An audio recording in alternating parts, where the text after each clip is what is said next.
So if you installed your PPF on the front bumper and you come back the next day and you come back to some of these fingers, that's something that's very common, so don't panic. We're going to tackle that today.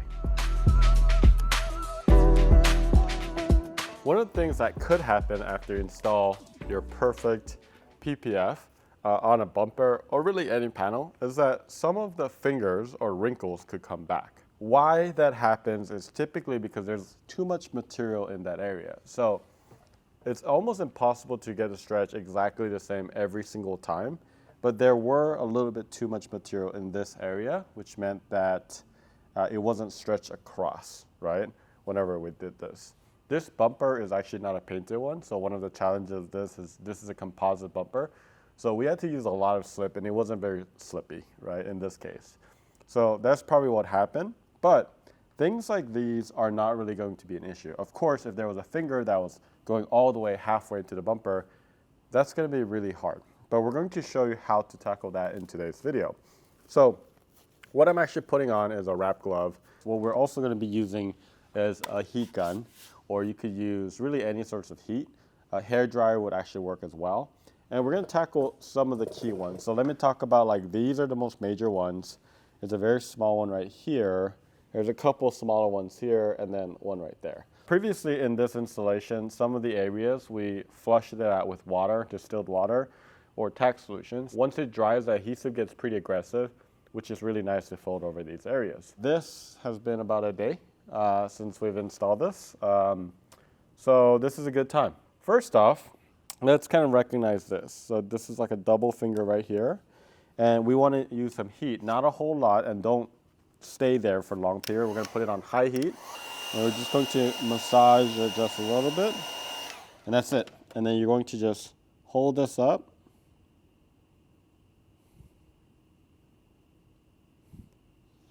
And we're going to, look at that.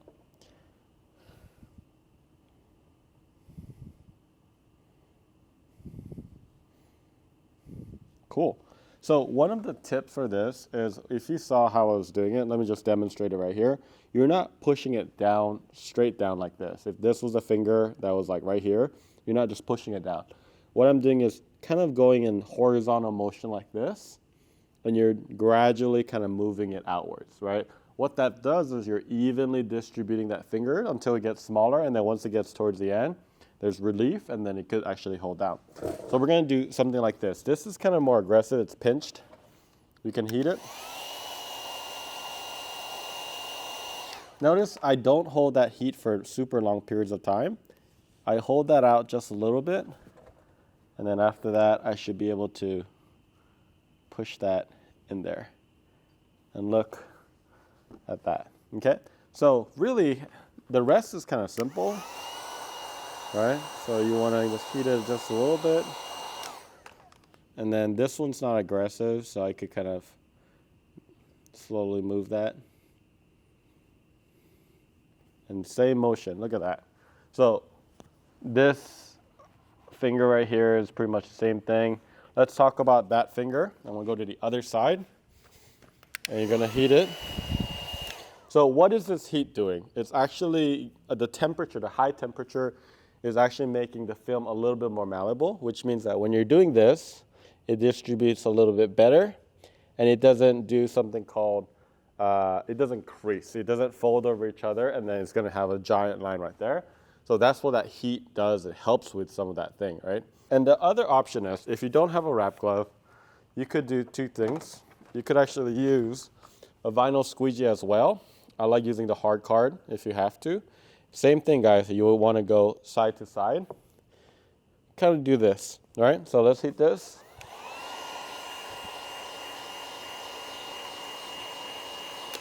Another tip, I'm holding it maybe like 4 seconds, maybe less. And then look at that. Kind of gradually. And it's gone, all right? And then this one is so small, I can just push that down. All right, we got one right here. So I'm just gonna heat it again a little bit. If you notice how I've been doing it, guys, I'm not like heating the whole thing. Like I'm not heating like all of it all at once. I'm kind of tackling it one at a time. And I think that's a really good approach instead of like trying to do all of them at once, okay? So that's really good right there. One of the questions was like, can you use your microfiber? You could, but I would use like a special type that has pretty much no fibers. It's like, like the lens cleaner that you get with your glasses? Like that one is fine because it glides really well in the PPF. But the reason why I don't like using microfiber, like for example, like this, right? So although it is a clean and good microfiber, it still has fibers, so you could potentially go in those areas because it's still very, very sticky and adhesive, whereas these aren't really gonna stick. So then these areas are so small that I can just do that. So within a few minutes, we're able to get it out. So when you see that, don't be too alarmed. But look at this up here. This particular kit will actually go all the way over. So in this case, the wrap glove honestly is a lot better to use because your fingers can really go into all these edges right here, right? Compared to like something like a squeegee, it's kind of hard around these edges. So you can use your thumb, but you can use heat right away.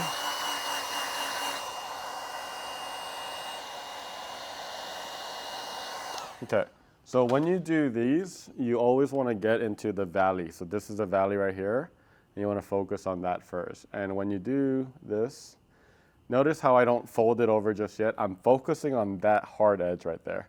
So then you just push this down, and then you gradually push that down, and then now I could use my finger to kind of get into edges, right? So same thing here. I would focus more so on this part.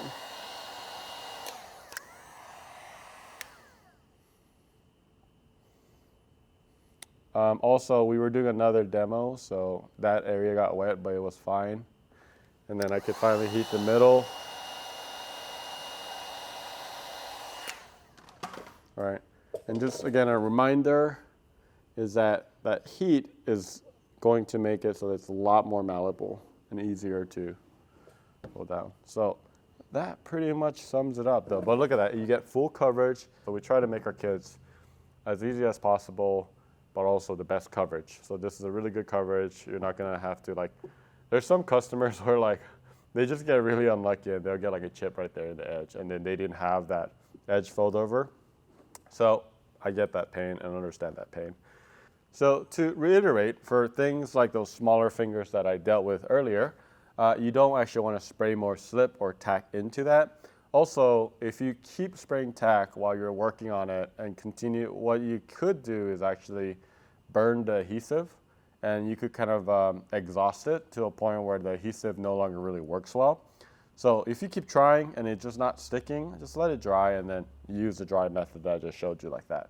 You can see that you can push that down. So hopefully that was helpful in kind of getting rid of some of those wrinkles after and for post installation. If you have any questions, let us know in the comments below. Click on that subscribe button and we'll see you later.